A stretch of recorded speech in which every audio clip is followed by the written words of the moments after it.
I suppose the hardest thing about organizing a conference is choosing the right city to make it most accessible to everyone. We want the conference to be engaging and have full and wide participation from across the UK. So you've got to find the right location that would allow persons from different parts of the UK who work, don't work, to come together at this specific time to discuss these issues of importance. Currently, I started a project called the Reimagine Jamaica Project, and it's designed to create fresher narratives about Jamaica. There is always a singular story of Jamaica, of tourism and sport, and I think that there are so many remarkable accomplishments of the Jamaican people which have not yet been promoted, and so our idea is to create kind of a more global knowledge and understanding of Jamaica. So funding and long-term self-sufficiency is a huge challenge for the diaspora movement. It's very important because we keep talking about the fact that Jamaica has 2.7 million people in Jamaica, and we suspect we have another 3 million living outside of Jamaica. Now, when we're talking about the Jamaicans who live outside of Jamaica, we're not just limiting it to the ones who are born in Jamaica, but we include ones whose parents and grandparents were born in Jamaica and they might be born in another country. For example, here in the UK, we have third, fourth generations, people who were born here in the UK. And as long as they can show that their parents or grandparents were born in Jamaica, they are entitled to Jamaican citizenship. If we take faith in its broader context, it's about what you believe. Most belief systems have some moral code, some moral and ethics that actually drive that faith. Which is why the new law we just passed, the penalty for recruiting a child to a gang, you can now get up to 30 years in prison.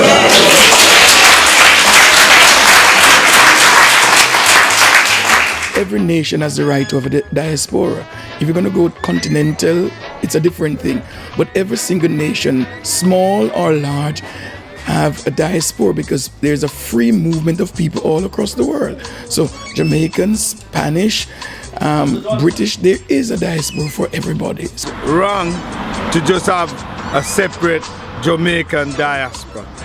There cannot never be a show of serious political unity among our people if every island split up and say Barbadian diaspora, Trinidad diaspora, Jamaica diaspora. It's to divide and rule, like the colonial master have always liked to divide and rule us. We as a Jamaican diaspora, as it is known, we have a responsibility to keep re-engaging, keep the message going. You're watching a Kirklees African Descent media production.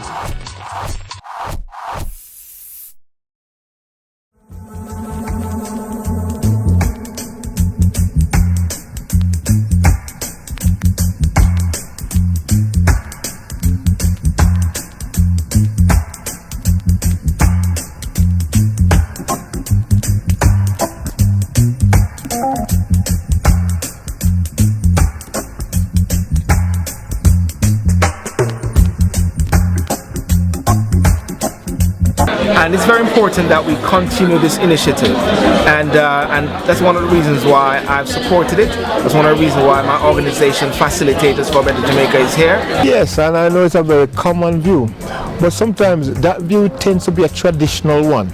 But those who are in touch with the progressive movements of churches, and I'd like to use the word Christian faith, are now realizing that in modeling the attitude of Jesus Christ is that he met people at the point of their needs. The first black British officer contravening military law. Again, his bravery at the Italian front left his commanding officers in awe.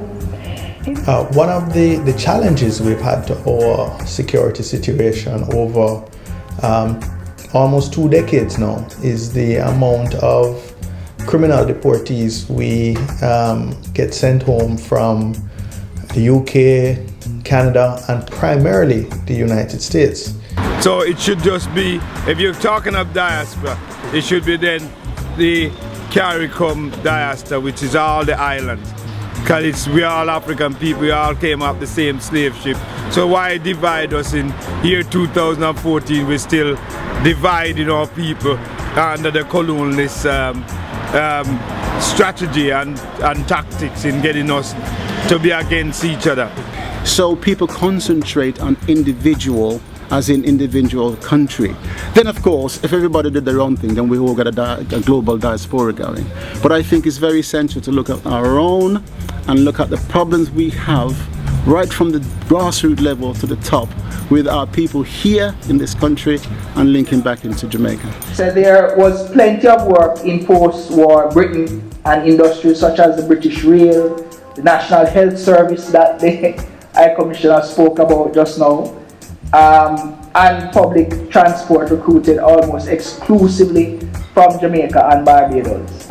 Involving our young people, making the case for the reasons I've just outlined, the global world, the opportunity that are there or could possibly be there for our young people of Jamaican descent to either work in Jamaica for a period of their lives. We have a responsibility as a community to continue in making the links and the connections. They've moved a long way in the Caribbean by having CARICOM and having the one passport, which, although it's still the different islands, at least they've moved to that level where they now make sure that the Caribbean have this one passport.